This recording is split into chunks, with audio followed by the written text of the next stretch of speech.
Let's further discuss this now with Joe Siracusa. He's a professor of security and diplomacy at Curtin University and joins me live now from Perth in Australia. It's always good to see you, Professor. First, let me get your thoughts on the dismissal of these lawyers who essentially haven't been seen as loyalists to Donald Trump. Is it normal for the Department of Justice to do this after a new president is sworn in?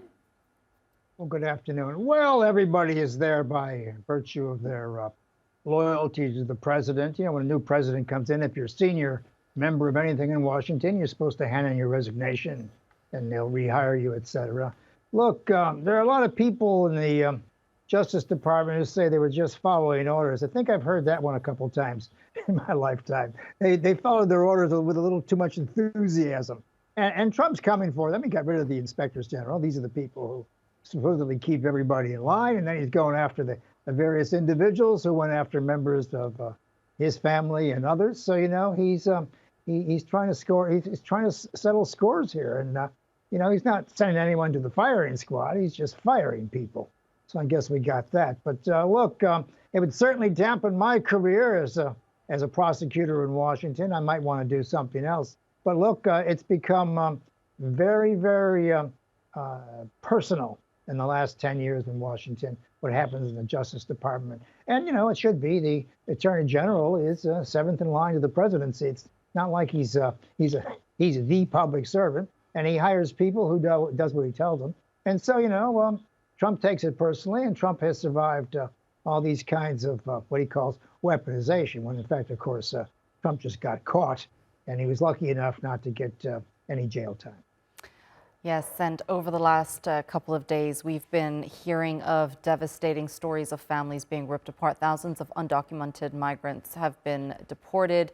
Many have been separated, as I mentioned, from their children and their loved ones. How much support is this policy getting domestically from your mainstream American?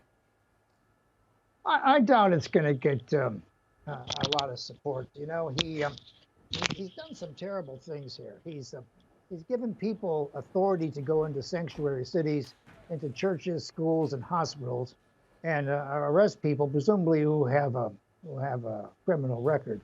When in fact, they're picking up people who've not done nothing wrong. You know, they've been Americans for 19 years. They do jobs Americans don't want, and this is having a very bad look in the world. You know, I think his quarrel with the Colombian president gives you an idea where this is headed. You know, he didn't use his Secretary of State who could have smoothed this over.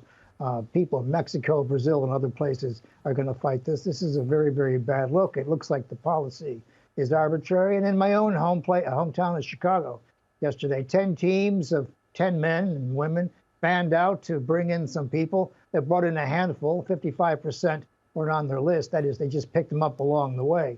So you can see that this is arbitrary and it's cruel, you know, to pick up people who lived in America. And of course, Trump's going to pay a heavy price for this. And history is going to remember him as a kind of a tyrant when it comes to this. But I think Americans, they're not going to, they like the idea of fixing the borders.